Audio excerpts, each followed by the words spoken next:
Kok nyaman? Kenapa? Ibu boleh sambil membuka mata? Karena kalau Ya. mata terpejam biasanya akan tambah.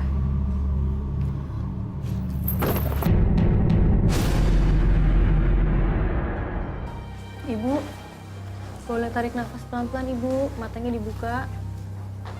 Tarik nafas pelan-pelan. Bangunnya Ibu Sofi. Atur nafas nyaman mungkin, Ibu.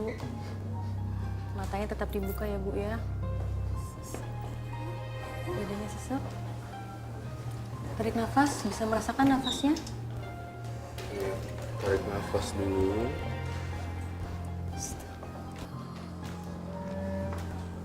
Ini tetap tarik nafas, buang nafas. Jauh.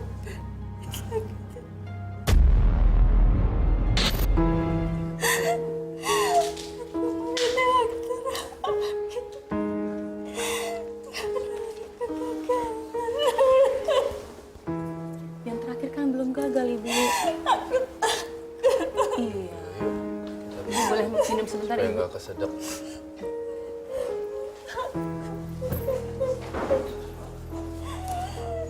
Boleh sambil minum sebentar.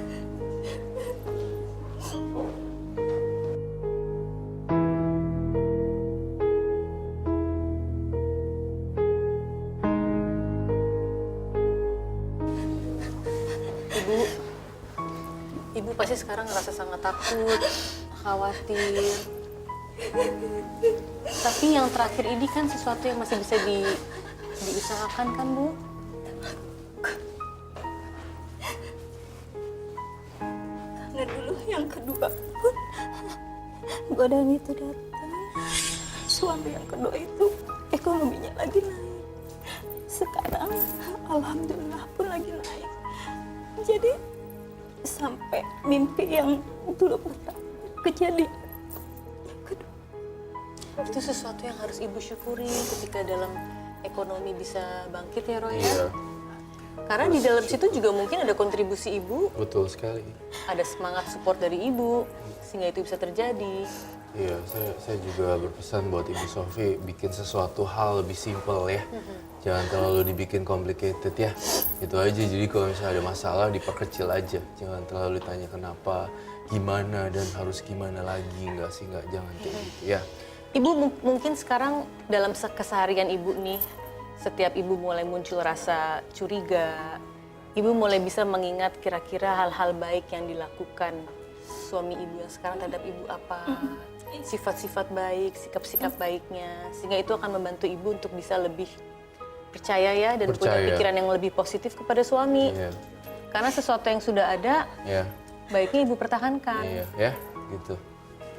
Aman kok Ibu Sofi semuanya, semua udah berasal dari pikiran. Ngilangin rasa takut, cemas, khawatirnya itu loh yang kadang susah. Susah banget. Ya itu sebetulnya trauma. Trauma. Dan seringkali memang membutuhkan terapi yang Iya, betul yang sekali. lebih intensif, gitu ya. Jadi artinya kalau misalnya Ibu ingin bisa menghilangkan kecemasan, mungkin Ibu juga perlu penolongan yang intensif dalam hal trauma.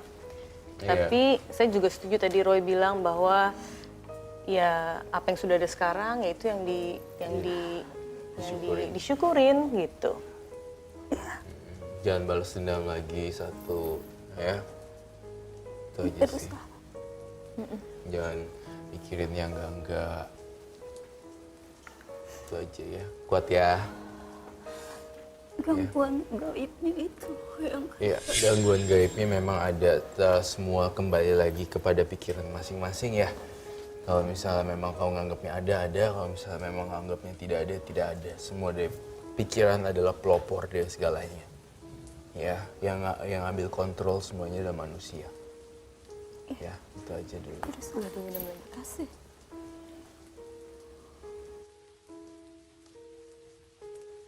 Ya, baik. Ibu Sofi udah kuat ya. Yuk kita ke dalam. Bisa Ibu? Bisa. Bisa ya. Kita pelan-pelan masuk ke dalam ya. Yuk.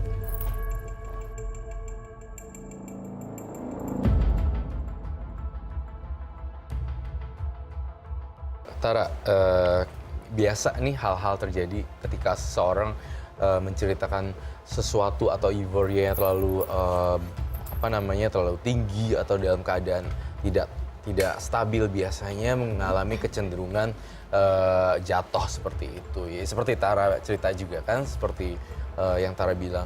Tapi apa hubungannya sebenarnya dengan sosok yang saya gambarkan di sini? Ini adalah sosok yang tadi saya gambarkan ketika Ibu Sofi menari-nari. Dan intinya dari saya, bekal hidup yang ingin saya sampaikan dari versi Roy Kiyoshi, lupakan masa lalu kamu, hidup baru, hidup tidak sekedar orientasi seksual. Hidup tidak sekedar kebutuhan biologi.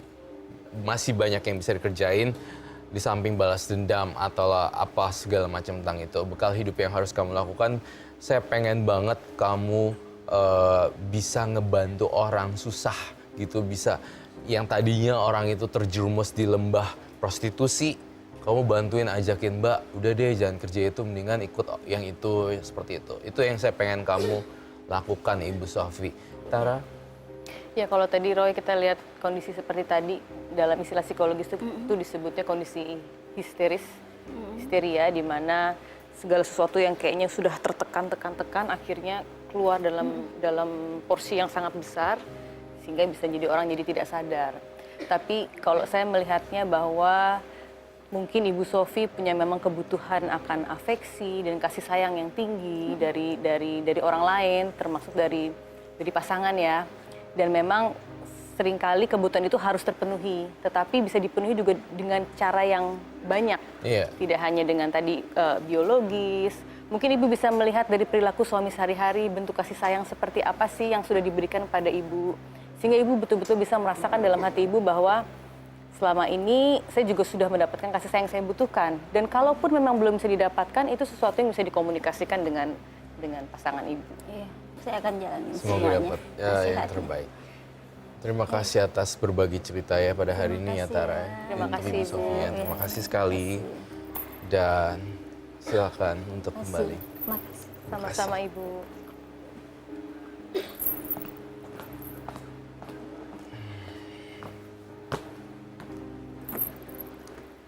Nah, ternyata tuh emang ada ya, Tara. Sebenarnya kalau orang udah berantusias atau euforia seperti itu, orang bisa langsung seperti itu ya dalam kacamata masuk dalam psikologi. kondisi histeria. Histeria. Karena biasanya itu dia punya sesuatu yang memang dipendem hingga pada suatu titik itu jadi keluar. Oh, Dan seperti kadang-kadang itu. kita nggak mampu mengendalikan lagi. Oh, gitu. Tapi Roy, saya masih penasaran sebetulnya sih sama gambar tadi. Betul. Kenapa itu yang muncul gitu? Artinya itu menandakan diri Ibu Sofi gitu ya? Sisi yang berbeda dari diri Ibu Sofi atau apa? Saya menggambarkan tadi sosok perempuan itu justru karena itu adalah sisi lain dari Ibu Sofi gitu. Sebenarnya sisi lain yang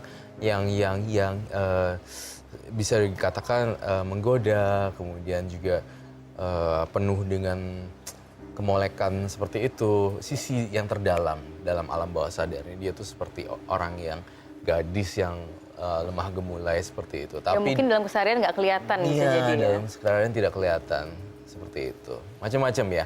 Nih masih ada satu tamu Roy Kiyoshi berikutnya.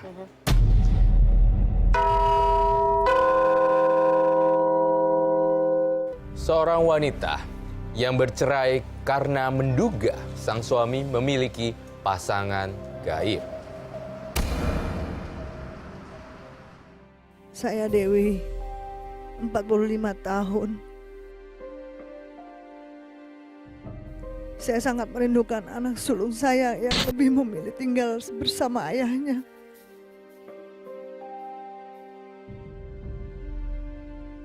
Apa yang harus saya lakukan untuk mengembalikan anak saya ke pelukan saya?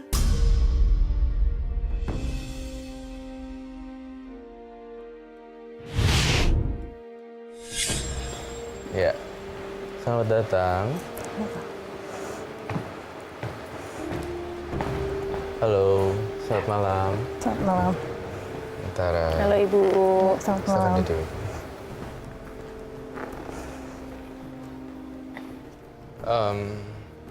Ibu siapa? Mohon maaf. Dewi. Ibu Dewi. Ibu Dewi.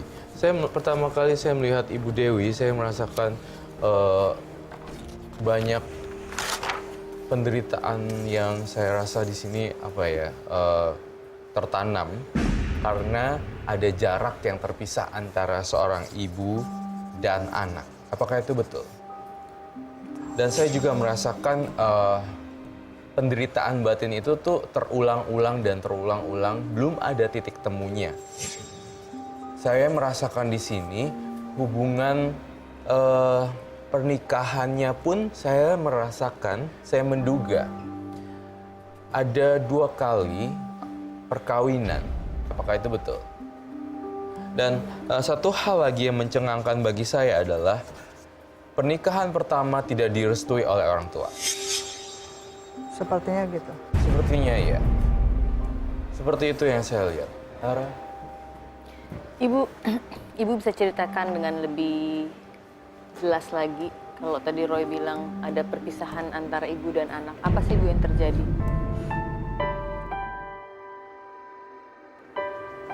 Mungkin dia membenci saya karena ya entahlah. Justru malah saya ikut di sini, datang di tempat ini ingin mengetahui kenapa Mengetahui alasan anak saya itu tidak menganggap saya lagi sebagai ibu. anak ibu tidak menganggap ibu lagi.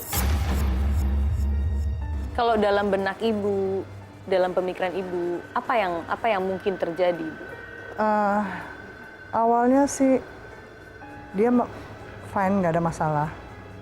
Kenapa kesini-sini dia membenci saya? Karena memang keluarga mantan saya tidak suka sama saya. Sehingga saya beranggapan bahwa keluarga mantan itu mempengaruhi anak saya untuk membenci saya. Keluarga mantan ibu tidak menyukai ibu. Itu kejadian yang sering ibu rasakan, ibu alami. Ya, karena saya mempunyai 3 anak, yang 2 sama saya, yang 1 ada sama mantan, dan setiap kali mantan saya ingin melihat anak saya yang di saya itu, ya terlihat ketidaksukaan mereka sama saya gitu. Tapi itu saya hanya rasakan, dia hanya berpura-pura baik kalau ketemu sama saya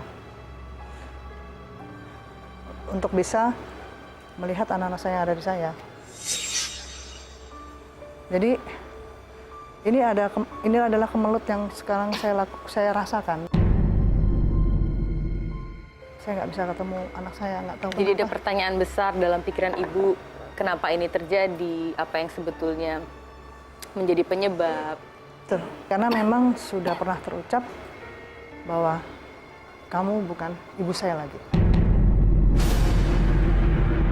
Kenapa saya nggak tahu, karena kan hidupnya nggak sama saya. Ada apa dengan dia tuh kok lama-lama jadi nggak suka sama saya. Apakah ibu membawa sesuatu, jam tangan, foto, atau benda-benda kesayangan, atau mungkin yang berkaitan dengan anak ibu yang bisa saya terawang? Ada foto anak saya. Oh, boleh, silakan.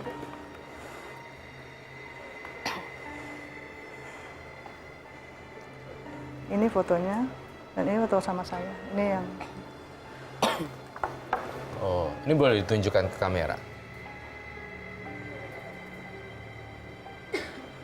Jadi saya merasakan dalam foto ini, namanya siapa ya anak ibu? Audi. Audi. Audi. Saya merasakan gambaran Audi ini dalam masa labil juga, masa-masa transisi antara beranjak dewasa juga, dan kemudian Audi di sini tampaknya di brainwash.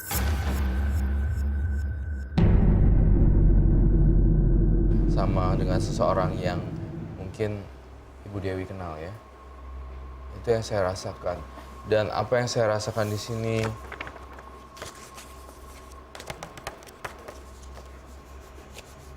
sebenarnya dia lebih lebih keras dari apa yang saya bayangkan. Nanti akan saya bahas di ruang mediasi. Saya akan membawa Ibu Dewi ke ruangan mediasi saya.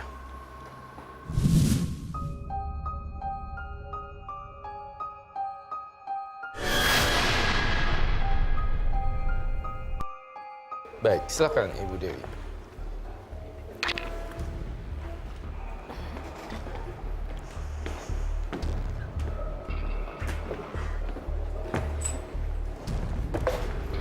Jadi, Ibu Dewi ya, saya merasakan ini jujur terus terang anak ini masih sayang sama kamu sebagai seorang ibu. Tetapi dia melakukan satu denial ya Tara, melakukan satu tidak gitu, melalui ucapan saja. Dan sebenarnya kalau saya melihat di tangan saya merasakan energi ada yang gosok-gosokin gitu supaya tidak lagi mencintai ibunya.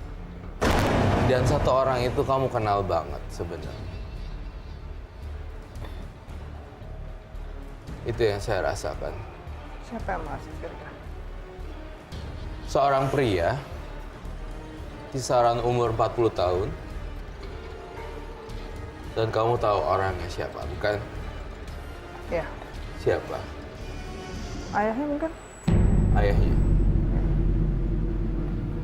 Betul sekali. Tapi saya merasakan di sini loh Tara, masih ada cinta loh anak ini kepada Ibu Dewinya. Masih ada perasaan ketika dia melihat tayangan-tayangan yang berkaitan dengan ibu dan anak, dia masih terenyuh. Terenyuh. Iya, kayak masih ada perasaan sedih dan tapi susah mau ngucapin sorry gitu, ngucapin maaf tuh susah banget. Karena bagaimanapun hubungan ibu sama anak nggak bisa terputus begitu Betul, saja ya. tidak bisa putus begitu.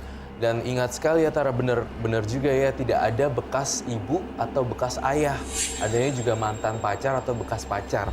Roy, Ya. tadi kan ibu sempat mengira bahwa yang muncul di pertanyaannya selalu adalah mengapa anaknya membenci ibu ya.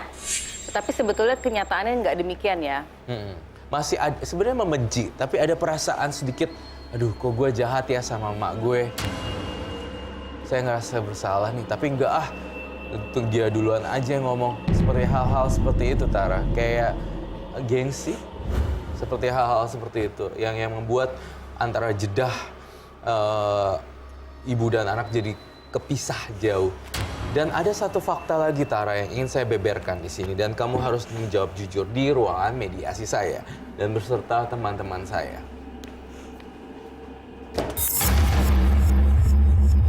Ini adalah gambar tengkorak. Kamu pernah sempat ingin bunuh diri ya? Ya, Dia mencoba mengakhiri hidupnya dengan tragis, tetapi dengan alasan privacy, saya ingin kamu sendiri yang cerita. Kamu minum sesuatu, cairan ke dalam tubuh. Cairan serangga. Kapan itu kejadiannya ibu? ya, jadi terkadang kalau lagi saya down, memikirkan antara penyesalan dengan yang sudah terjadi, jadi berkemelut seperti itu, yang membuat saya ingin melakukan itu. Kapan itu terjadi? Tara. Kemungkinan sekitar 5 tahunan yang lalu. Mohon maaf sekali, apakah saya boleh lihat tangannya bekas ada guratan kah? Ada juga ya? Orang kalau berpikir pendek bagaimana Tara? Tanggapan secara itu, ya, bagaimana menyembuhkan orang yang ingin bunuh diri? Biasanya itu terjadi karena keputusasaan ya. Orang yang merasa dirinya buruk, tidak ada lagi artinya, muncul perasaan putus asa dan biasanya cara tercepat ya adalah muncul keinginan-keinginan yang seperti bunuh diri gitu. Meskipun itu tidak menyelesaikan masalah sebetulnya. Tapi saya jadi ingin bertanya, apa kira-kira penyesalan yang ibu rasain sekarang? Dan kalau seandainya anak ibu ada, apa sih rasa penyesalan yang mungkin masih ingin ibu sampaikan pada anak ibu yang mungkin nggak sempat disampaikan? Ya, kalau suami mungkin ada bekas, ya kan. Ya mungkin perceraian itu ya mungkin takdir ya. Tapi anak itu kalau bisa jangan membenci orang tuanya gitu. Itu aja sih. Hal apa yang masih ingin Ibu bicarakan ke anak Ibu? Artinya kan dengan kondisi seperti ini Ibu tidak berbicara, tentu sebagai seorang ibu pasti banyak ya hal-hal yang ingin diutarakan ke anak Ibu. Karena kalau membenci seorang ibu tuh jalannya susah nanti. Betul mau di sekali. dunia apapun di akhirat nanti gitu loh. Karena kebahagiaan atau keberhasilan dan kegagalan itu ya terletak di seorang ibu. Surga ada di telapak kaki ibu ya Tara. Ya, itu Tapi kamu juga udah memaafkan nih secara lahiriah, selalu karena kan batiniah. saya doa itu udah pasti. Karena kan dia pernah 9 bulan di dalam rahim saya. Jadi ya tidak mungkin seorang ibu tuh membenci anak. Tapi saya juga mau dong request satu hal ya Tara. Apa tuh Roy? Kalau misalnya memang kesempatan kembali kebaikan itu muncul, hilangkan pikiran bunuh diri ya. Apakah kau bisa jamin? Insya Allah enggak lah kalau kita memang dekat sama Allah. Terkait juga dengan tadi apa yang saya lihat juga di penglihatan batin saya Tara, bahwa suaminya sebenarnya acak-acakan seperti ini.